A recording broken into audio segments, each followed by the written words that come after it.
مسلمانوں ہوش میں آؤ، مسلمانوں ہوش میں آؤ۔ پورے رمضان قنوت نازلہ ایسے دہاڑ دہاڑ کے شیخ سدیس اور دیگر شیوخ پڑھتے رہے کہ لگتا تھا کہ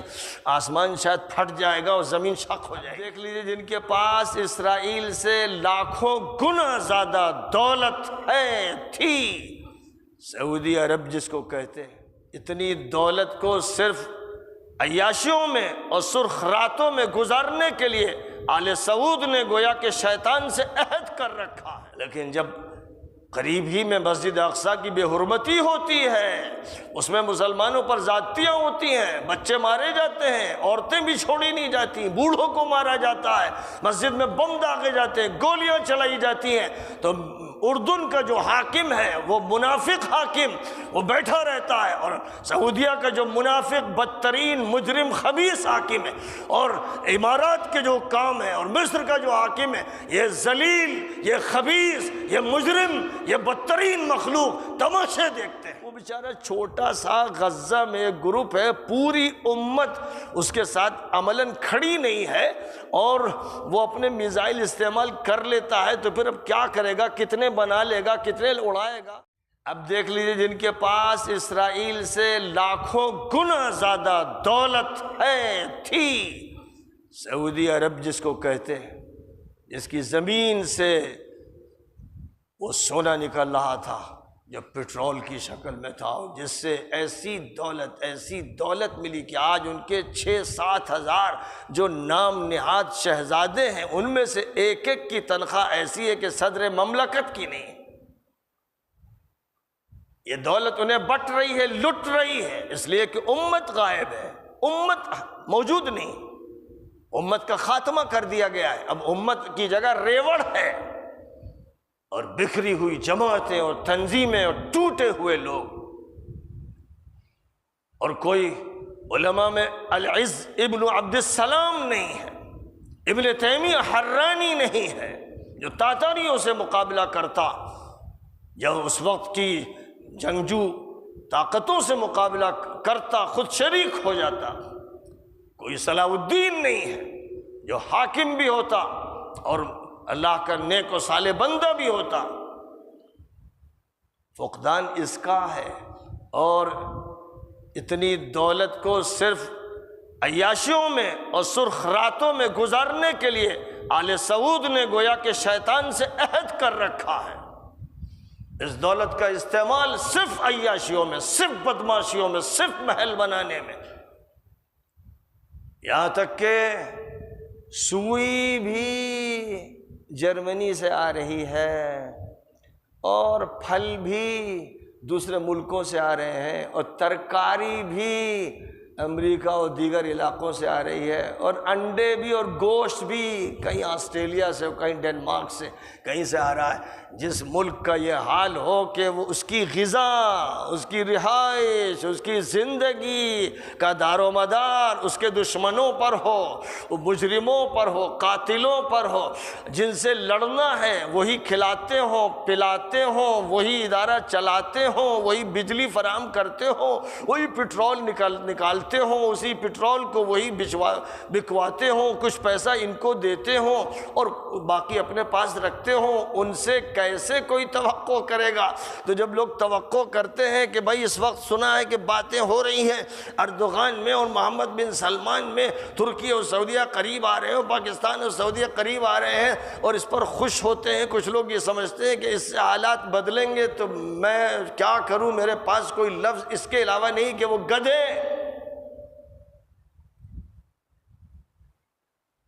سالوں سے کہہ رہا ہوں، یہ ڈرامہ بازی ہوتی ہے، کھیل ہے، کبڈی ہے۔ وہ چاہتے تو سب سے بڑی طاقت بنتے اور پوری دنیا لرزتی، جزیرۃ العرب کی طاقت سے پوری دنیا پر ہیبت طاری ہوتی، لیکن یہ مجرم، یہ خبیث، یہ بدبخت اس پوری امت کو تباہ کر کے، ذلیل کر کے، رسوا کر کے خوش ہیں، اس لیے کہ یہ دشمن کے سب سے گہرے دوست ہیں۔ تو فتح کہاں سے آ جائے گی بھائی، کہاں سے آ جائے گی؟ وہ تو اعدوا لہم ما استطعتم من قوہ سے آتی ہے۔ اب جو گروپ اس کی فکر کر رہا ہے، وہ بیچارہ چھوٹا سا غزہ میں ایک گروپ ہے، پوری امت اس کے ساتھ عملاً کھڑی نہیں ہے، اور وہ اپنے میزائل استعمال کر لیتا ہے تو پھر اب کیا کرے گا، کتنے بنا لے گا، کتنے اڑائے گا۔ اور ادھر ایسا انتظام ہے کہ فضائی میں میزائل ناکارہ بنا دیے جاتے ہیں، اور بعض پہنچتے ہیں تو کچھ دو چار زخمی ہو جاتے ہیں، دو چار کی اموات ہو گئی، وہ سینکڑوں کو مارتے ہیں، تمدن تباہ کر دیتے ہیں، آپ کو 10-20 سال پھر پیچھے ڈھکیل دیتے ہیں، اور آپ زیادہ سے زیادہ خوشی اس میں حاصل کر لیتے ہیں کہ میزائل ہم نے بھی داغا۔ مسئلے کا حل اس سے بہرحال نہیں ہے، درد ہی لینا ہوگا، درد ہی کو اپنے اندر رکھنا ہوگا، جتنا وقت لگے، جتنا ہم تڑپیں، پھڑکیں، روئیں، بلبلائیں، جتنی مرتبہ چاہیں قنوت نازلہ پڑھ لیں۔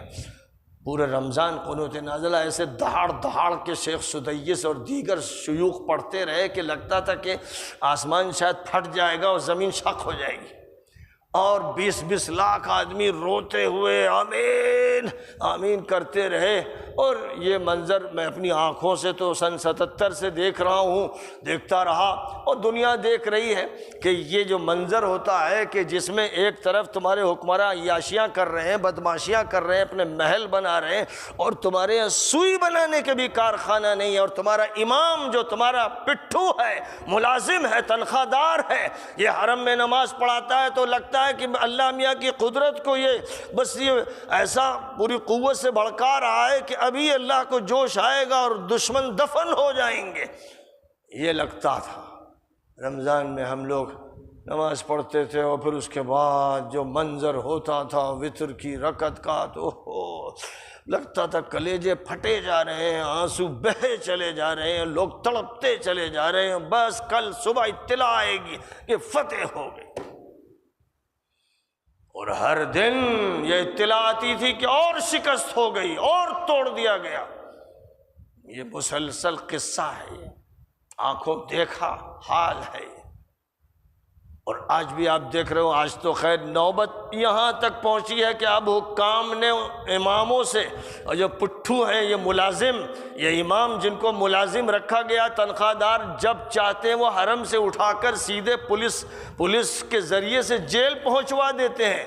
یہ ان اماموں کا حال ہے، یہ ملازم، یہ تنخواہ دار جن کی اپنی کوئی حیثیت نہیں ہے۔ اب ان سے یہ کہہ دیا گیا کہ بھائی یہودیوں اور عیسائیوں پر لعنت ملامت ببان، اسکول کی کتابوں سے قرآن کی وہ آیتیں نکال دی گئیں جن میں یہود اور عیسائی کے خلاف اللہ نے کچھ فرمایا ہے، تو اللہ میاں کو بھی لقمہ دے دیا گیا کہ اللہ میاں بس یہ سب کچھ اپنی لوح محفوظ میں رکھیے، آپ نے اس کو دنیا میں کیوں اتار دیا؟ تو اسکول کی کتابوں سے نکال دیا گیا، اماموں کو منع کر دیا گیا کہ یہ جو دہاڑ کے تم کہتے ہو کہ اللہ یہود کو تباہ کر دے، یہ کہنا بند کرو، دوستی ہو رہی ہے ہماری۔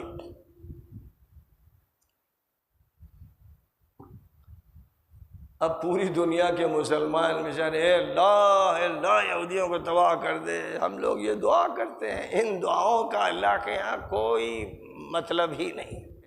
وَأَعِدُّوا لَهُم مَّا اسْتَطَعْتُم مِّن قُوَّةٍ، یہ مفقود ہے۔ یہ جن کو کرنا تھا، جن کے پاس دولت تھی، جن کے پاس مسلم ملک آیا، جن کے پاس نبی پاک علیہ الصلاۃ والسلام نے جس ملک کو آزاد کرایا، وہ ان کو ملا ہوا ہے، آج وہ اس پر قابض ہے، یعنی حرمین شریفین کی سرزمین پر جو قابض ہیں، یہی سب سے بڑے بیوپار کرنے والے، سب سے بڑے یہودیوں کے غلام، یہی سب سے بڑے صلیبیوں کے غلام اور پٹھو ہیں۔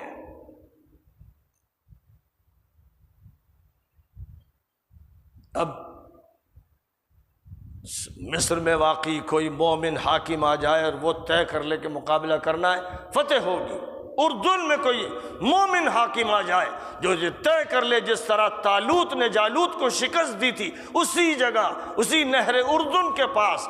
نہر اردن پار کی تھی اور پھر لڑے تھے، جس طرح طالوت نے جالوت کو شکست دی تھی، آج اگر اردن کا حاکم عبداللہ مومن ہوتا تو یہ منظر دیکھنے کو نہ ملتا جو مل رہا ہے۔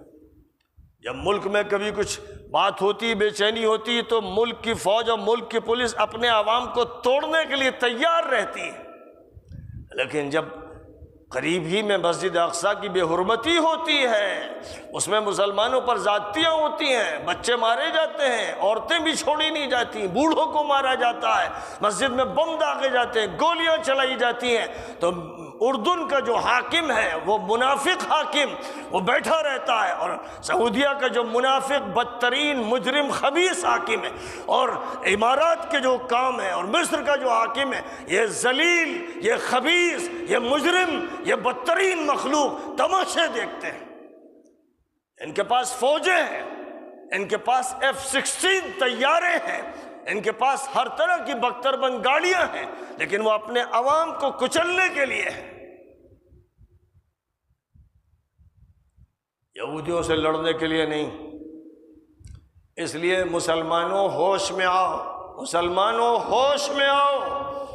جب تک تمہاری ان سے لڑائی نہیں ہوگی۔ یا ایھا النبی جاہد الکفار والمنافقین، کافروں سے بھی لڑنا، منافقوں سے بھی، یعنی ان کو بھی زیر کرنا ہے۔ تو اے مسلمانوں، جب تک ان بدماش حکمرانوں کے خلاف تمہاری جد و جہد نہیں ہوگی، پوری دنیا میں اس جد و جہد کا آغاز ہو اور اس کے مناظر نظر آئیں، ان کے سفارت خانوں کے سامنے نظر آئیں، اور جب تک ان ملکوں کے عوام اپنے ظالم و مجرم حکمرانوں کے خلاف اٹھ کھڑے نہیں ہوں گے، اس وقت تک مسئلے کا حل نہیں ہونا ہے۔ یہ لکھ لو میری بات،